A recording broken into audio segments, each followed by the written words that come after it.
अरे मनोज, क्या हुआ? कितनी देर से तुम्हें चाय बनाने के लिए बोला हुआ है, बनी या नहीं? ला रहा हूँ, बस 2 मिनट रुको। वो दूध लेने गया तो वहाँ भीड़ बहुत थी, इसलिए आज तुम्हारी सुबह की चाय थोड़ी लेट हो गई। अच्छा, एक काम करो, आज ब्रेकफास्ट में मेरे लिए मटर पोहा और वेज सैंडविच बना देना। प्रियंका को घर के काम करने पसंद नहीं थे। शादी के बाद वो सिर्फ अपने ऊपर ही ध्यान देती थी और मनोज ऑफिस के साथ साथ घर के सारे काम भी देखता था। इसी कारण मनोज ने अपने ऊपर ध्यान देना बंद कर दिया था। ऐसे ही एक दिन, मनोज, अच्छा हुआ ऑफिस से जल्दी आ गए, हमें कल सुबह की गाड़ी से जाना है, तो तुम मेरी साड़ियां प्रेस करके अटैची लगा लो और सुबह जल्दी उठकर आलू पूरी बनाकर पैक कर लेना, मुझे फिर रास्ते में ट्रेन में भूख लगेगी। अच्छा, रसोई समेट लेना, मैं सोने जा रही हूँ, मुझे नींद आ रही है। ठीक है, तुम आराम से सो जाओ, मैं सब काम कर दूंगा। प्रियंका खर्राटे लेकर सो जाती है। मनोज बेचारा थका हारा सारे घर का काम समेट कर सोता है और अगले दिन सुबह फिर 4 बजे उठकर ट्रेन में ले जाने के लिए खाना बनाकर पैक करता है। प्रियंका अपने आप को संवारने में ही लगी रहती है। वो तो अपना एक दुपट्टा तक भी अटैची में खुद से नहीं रखती। पूरी अटैची मनोज तैयार करता है और दोनों शादी में दिल्ली पहुंचते हैं। प्रियंका मनोज को बाहर छोड़ देती है और खुद होटल के अंदर चली जाती है। मनोज बेचारा अकेले ही अटैची और बैग उठाकर अंदर जाने लगता है। ए भाई, ये 7 स्टार होटल है, तुम अंदर नहीं जा सकते। तुम जानते भी हो मैं कौन हूँ। देखने से तो अब क्या ही बोले, पर जो भी है हम ऐसे अंदर नहीं जाने देंगे, समझे। अंदर बड़े बड़े लोगों ने होटल के कमरे बुक किए हुए हैं, पता चले किसी का सामान इधर से उधर हो गया तो। प्रियंका, तुम कहाँ हो? ये लोग मुझे अंदर नहीं आने दे रहे। अच्छा रुको, मैं अभी आती हूँ। क्या हुआ, तुम इन्हें अंदर क्यों नहीं आने दे रहे? सॉरी जीजू, आपको इतनी परेशानी हुई। सॉरी सर, हम आपको पहचान नहीं पाए। मैंने तुम्हें कहा था ना कि कुछ नए कपड़े खरीद लो, करा देना मेरी बेइज्जती सब लोगों के बीच में। अब देखो मैं कितनी सुंदर लग रही हूँ और तुम मेरे साथ चलते हुए कितने बेकार लग रहे हो। मनोज बेचारा चुपचाप प्रियंका की सारी बातें सुनता रहा। गलती उसकी नहीं थी, उसके पास इतना समय ही नहीं था कि वो अपने कपड़े भी ढंग से बदल पाता या नए कपड़े खरीद पाता। मनोज सारा दिन तो ऑफिस और घर के कामों में व्यस्त रहता है और अब अपनी सहेली की शादी के फंक्शन में भी प्रियंका ने मनोज को नौकर बनाकर रखा हुआ था। मनोज, मेरे लिए 1 गिलास पानी ला दो और कुछ खाने को हो तो वो भी लेते आना, मैं तब तक यहाँ चेयर पर बैठी हूँ। तू तो सही है प्रियंका, तेरे सारा काम तो जीजू कर देते हैं। वही तो, हस्बैंड को पहले दिन से ही अपने हाथों में रखो तो सही रहता है। तू भी इस बात को गार्ड बांध ले, शादी होते ही खुद काम पर मत लग जाना, हस्बैंड से करवाना। पागल हो रही है क्या? मेरे हस्बैंड तेरे हस्बैंड की तरह नहीं है जो घर के काम करे। वो तो 1 गिलास पानी तक उठाकर नहीं रखते। तू तो बहुत भाग्यशाली है जो तुझे मनोज जी जैसा हस्बैंड मिला। बेचारे चुपचाप सारा काम करते रहते हैं और चू तक नहीं करते। शीतल की शादी के सारे फंक्शन निपट जाते हैं और शादी के बाद मनोज और प्रियंका वापस घर लौट आते हैं। कुछ दिन तक ऐसे ही चलता रहता है। मनोज को कुछ दिनों से बुखार था, पर वो इस बारे में प्रियंका से छुपा रहा था और अचानक एक दिन वो बेहोश हो जाता है। प्रियंका उसे हॉस्पिटल लेकर जाती है। देखिए, रिपोर्ट के मुताबिक इन्हें काफी दिनों से बुखार है, जो कि अब बहुत बिगड़ गया है और उसने टाइफाइड का रूप ले लिया है। क्या इन्होंने जरूरत से ज्यादा शरीर से काम लिया था? मैं डॉक्टर से कैसे कहूं कि ऑफिस के साथ सारे घर का काम मनोज अकेले ही करते हैं। मुझसे ये बहुत बड़ी भूल हो गई, मेरी वजह से ही मनोज की आज ये हालत है। डॉक्टर, हाँ, वो कुछ काम का स्ट्रेस मनोज के ऊपर ज्यादा आ गया था। देखिए, जो भी है, पर कम से कम मनोज को ठीक होने में कुछ दिन तो लग ही जाएंगे। कुछ दिन हमें इन्हें हॉस्पिटल में ही रखना पड़ेगा। बुखार उतरने के बाद ही हम इनको छुट्टी देंगे। मनोज की सेहत का बहुत ज्यादा ध्यान रखने की जरूरत है, पर आप तो इनकी पत्नी हैं, तो आपसे बेहतर इनकी देखभाल कोई नहीं कर सकता। प्रियंका की आंखों में आंसू आ जाते हैं। अब वो मनोज का बहुत ध्यान रखने लगी थी। घर का सारा काम करके वो मनोज के लिए हॉस्पिटल में अच्छा खाना, फ्रूट जूस सब तैयार करके ले जाती थी। धीरे धीरे मनोज ठीक होने लगा और उसे छुट्टी मिल जाती है। मनोज घर आ जाता है और फिर एक सुबह, मनोज जल्दी उठो, मैंने तुम्हारे लिए बढ़िया सी चाय बनाई है। आज हम दोनों मिलकर एक साथ चाय पियेंगे। उसके बाद मैं तुम्हारी पसंद का लंच रेडी करूंगी और तुम मुझे ऑफिस से फोन करके बता देना कि लंच कैसा बना है। प्रियंका, तुमने मेरी कितनी देखभाल की है। सचमुच तुम्हें पत्नी के रूप में पाकर मैं बहुत खुश हूं, पर तुम्हें इतना सारा घर का काम अकेले ही करना पड़ा। अब तो मैं ठीक हो गया हूं, इसलिए मैं घर का काम फिर से संभाल लूंगा। मनोज, मैं नहीं, हम हम दोनों मिलकर इस घर को संभालेंगे। हाँ मनोज, मैं गलत थी। पति पत्नी के रिश्ते में सिर्फ एक को ही जिम्मेदारी नहीं संभालनी होती, बल्कि दोनों बराबर बराबर के हिस्सेदार होते हैं। ये बात मुझे समझ आ गई है।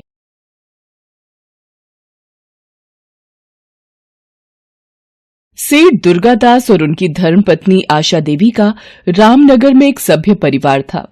दुर्गादास ने अपनी मेहनत से खूब धन दौलत कमाया था, पर दुर्गादास को एक दुख था कि उसके इकलौते बेटे मोहन को शराब और जुए की बुरी लत थी। वो रोजाना शराब पीकर बेसुध होकर देर रात घर लौटता था। मोहन की रोजाना शराब और जुए की लत ने सेठ दुर्गादास की चिंता बढ़ा दी थी। हर समय दुर्गादास और आशा मोहन को लेकर परेशान रहने लगे। एक दिन दुर्गादास ने आशा से कहा, आशा, मैं सोच रहा हूँ मोहन की शराब और जुए की लत बढ़ती जा रही है। मैंने किशोर भाई साहब से बात की हुई है। उन्होंने एक लड़की बताई है, बहुत ही अच्छे घराने की सुशील लड़की है। मैं सोच रहा हूँ मोहन की शादी कर देते हैं। शायद बहू के आने से मोहन थोड़ा सुधर जाए। तो आप ठीक ही रहे हो। किशोर भाई साहब से बात करके हम रिश्ता पक्का कर देते हैं। सेठ दुर्गादास अपने मित्र किशोर से बात करके लड़की के घर वालों से बात करता है। उसी शाम मोहन जब घर आता है, सेठ दुर्गादास उसे कहता है, मोहन, अब मैंने तुम्हारे लिए लड़की पसंद की है। लड़की अच्छे घराने की, पढ़ी लिखी है। मुझे कोई शादी नहीं करनी पिताजी। मोहन, अगर तुमने इस शादी के लिए मना किया तो तुम्हारा खर्चा पानी पैसे सब मिलने बंद हो जाएंगे। पिता की कही बातों को सुनकर मोहन डर जाता है और शादी के लिए हाँ कर देता है। कुछ दिनों बाद मोहन की शादी सुहाना नाम की लड़की से हो जाती है। सुहाना बहुत ही सुशील और समझदार लड़की थी। वो अपनी सास आशा और ससुर दुर्गादास का बहुत ध्यान रखती थी, पर मोहन उसको बिल्कुल भी पसंद नहीं करता था। दुर्गादास ने सोचा था कि मोहन की शादी के बाद शायद आदतें सुधर जाएंगी, पर ऐसा बिल्कुल भी नहीं हुआ। मोहन अभी भी रोजाना शराब के नशे में ही घर आता था। आशा, मेरी तबीयत कुछ ठीक नहीं लग रही है। मैंने वकील साहब को बुलाया है। मैं चाहता हूं कि मरने से पहले अपनी सारी जायदाद सुहाना बहू और उसके होने वाले बच्चों के नाम कर जाऊं। मैं नहीं चाहता कि मोहन की बुरी आदतें इस घर को तबाह कर दें। सारी जायदाद सुहाना और उसके होने वाले बच्चों के नाम करके सेठ दुर्गादास स्वर्ग सिधार जाते हैं। दुर्गादास के मरने के बाद सुहाना अपनी सास आशा का बहुत ख्याल रखती थी। वो आशा को कभी भी दुखी नहीं रहने देती थी। एक दिन, माँ जी, ये लीजिए आपका हल्दी वाला दूध। बहू, तुम मेरा कितना ख्याल रखती हो। एक मोहन है जो सारा दिन घर से गायब रहता है, पता नहीं अभी भी कहाँ होगा। माँ, ये सब क्या है? पिताजी ने सारी जायदाद सुहाना के नाम क्यों कर दी? जैसे मैं तो उनका बेटा ही नहीं। मोहन, तुम्हारी शराब की बुरी आदतों की वजह से तुम्हारे पिताजी ने ऐसा किया है। पिताजी ने ये सब ठीक नहीं किया माँ। मोहन गुस्से में फिर से शराब पीने के लिए घर से बाहर निकल जाता है। वो एक बार में पहुंचता है। वो देखता है सामने एक लड़की डांस कर रही है। मोहन लड़की को देखकर चौंक जाता है। लड़की बिल्कुल मोहन की पत्नी सुहाना की शक्ल की होती है। मोहन के दिमाग में सुहाना को रास्ते से हटाने की तरकीब आ जाती है। वो मैनेजर को बोलकर लड़की को अपने पास आने को कहता है। लड़की उसकी टेबल पर जाती है।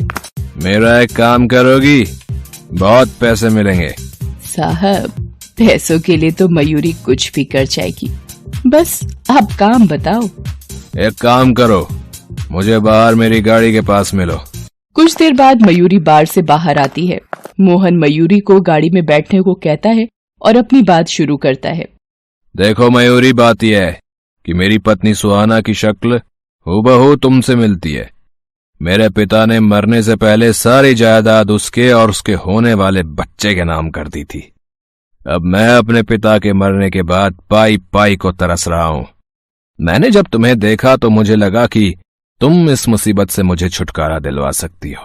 पर मैं कैसे तुम्हारी मदद कर सकती हूँ साहब? मयूरी, मैं अपनी पत्नी को हमेशा हमेशा के लिए इस दुनिया से विदा कर दूंगा। उसके बाद तुम सुहाना की जगह मेरे घर में मेरी बीवी बनकर आओगी।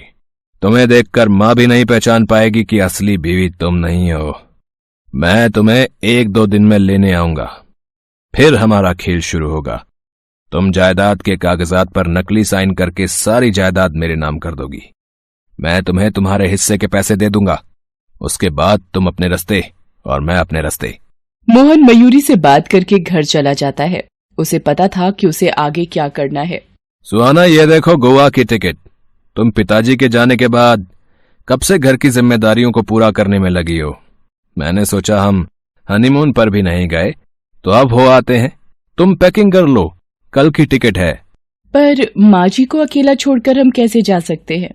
बहू, मुझे पता है तुम मेरा बहुत ख्याल रखती हो, पर मोहन का भी तो तुम्हारे लिए कुछ फर्ज बनता है, और ये तुम्हें घुमाने ले जा रहा है तो मुझे बड़ी खुशी होगी। तुम दोनों हमेशा खुश रहो मेरे बच्चों। मोहन सुहाना को गोवा ले जाता है और एक जहाज किराए पर लेता है और मौका देखकर। सुहाना देखो, वो मछली कितनी सुंदर है। कहाँ? मुझे तो दिखाई नहीं दे रही। अरे थोड़ा नीचे देखो। मोहन बचाओ, मैं डूब जाऊंगी। मोहन सुहाना को समुद्र में धक्का दे देता है। सुहाना बचाओ बचाओ चिल्लाती रहती है, पर वो उसकी आवाज को अनसुना करके चला जाता है और गोवा से सीधा वापस रामनगर आ जाता है और मयूरी के घर जाता है। अब तुम्हारे नाटक का वक्त आ गया है, मेरे साथ चलो। मोहन मयूरी को सुहाना बनाकर घर पहुंचता है। सुहाना बिना आशा के पैर छुए मोहन के साथ कमरे में चली जाती है।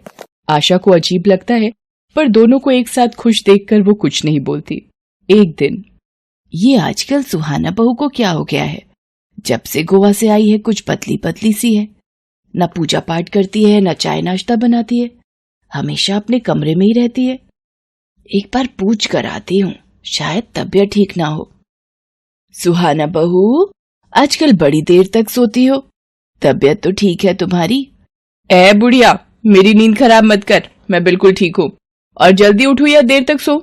तेरे बाप का क्या जाता है, यहाँ से जा और मुझे सोने दे। आशा कमरे से रोती हुई बाहर आ जाती है। उसे यकीन नहीं होता कि सुहाना इतनी कैसे बदल गई।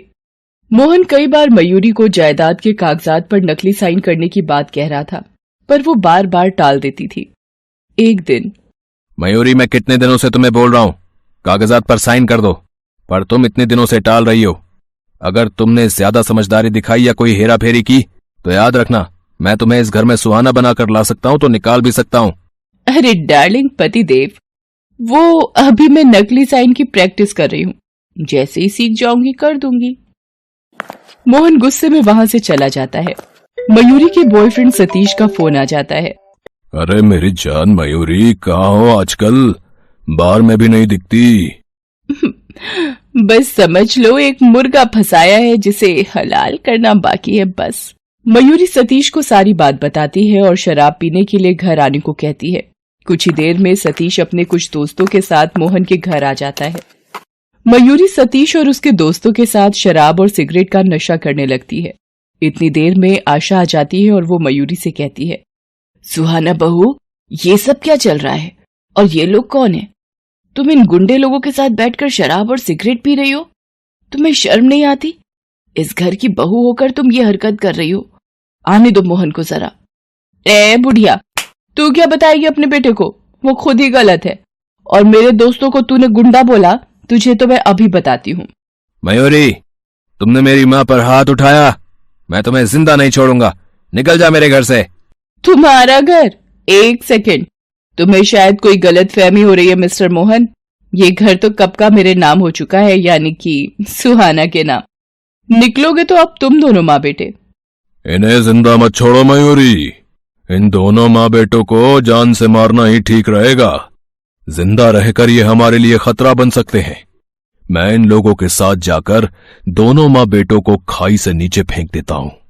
इनकी लाश को पुलिस के कुत्ते भी नहीं ढूंढ पाएंगे। हाँ, ये ठीक रहेगा, इन दोनों को मारना ही सही है। मोहन, ये सब क्या है? ये मयूरी है तो मेरी बहू सुहाना कहाँ है? मेरी बहू सुहाना कहाँ चली गई? तुम्हारी बहू सुहाना को तो तुम्हारा बेटा कब का जान से मार कर आ चुका है। गोवा में इसने उसे समुद्र में फेंक दिया था। मोहन, तुझे बेटा कहने में मुझे शर्म आती है कि मैंने तुझे अपनी कोख से जन्म दिया। तू मेरा बेटा कहलाने लायक नहीं है। आशा रोने लगती है। सतीश और उसके साथी आशा और मोहन को पकड़कर ले जाने लगते हैं। तभी पुलिस आ जाती है। गिरफ्तार कर लो इन लोगों को। सुहाना जी, आपको डरने की कोई जरूरत नहीं है, हमने इस नकली बीवी को पकड़ लिया है। सुहाना, मेरी बहू, तुम जिंदा हो? ईश्वर का लाख लाख शुक्र है। माँ जी, कुछ मछुआरों ने मेरी जान बचाई और मैं जैसे तैसे यहाँ पहुंची। पर मैंने जब मयूरी को मेरी जगह यहाँ देखा तो मैं सीधा पुलिस के पास मदद के लिए गई और इन्हें सारी बात बताई। मोहन जी, आपको भी हमारे साथ पुलिस स्टेशन चलना होगा। नहीं इंस्पेक्टर साहब, जहाज पर मेरा पैर खुद फिसल गया था। इसमें मोहन की कोई गलती नहीं है। आपने मेरी इतनी मदद की, आप इन लोगों को ले जा सकते हैं। पुलिस मयूरी और सतीश को गिरफ्तार कर लेती है। आशा मोहन से कहती है, देखा मोहन, आज अगर सुहाना तुम्हारी मदद न करती तो सब कुछ बर्बाद हो जाता, हमारी जान भी चली जाती, और तुमने इसे जान से मारना चाहा। सुहाना, मुझे माफ कर दो। मैं अपनी बुरी आदतों के नशे में सही और गलत का फर्क भूल गया था। नहीं नहीं, आप मुझसे माफी मत मांगिए। जो होना था हो गया। आप दुखी मत होइए, मैं आपसे बिल्कुल भी नाराज नहीं हूं। सुहाना की अच्छाइयों ने उसे जिंदा रखा और उसने अपने परिवार को भी बचा लिया। उस दिन से मोहन भी सुधर जाता है और काम पर जाने लगता है। ये देखकर आशा बहुत खुश होती है और सुहाना को गले से लगा लेती है। Thanks for watching.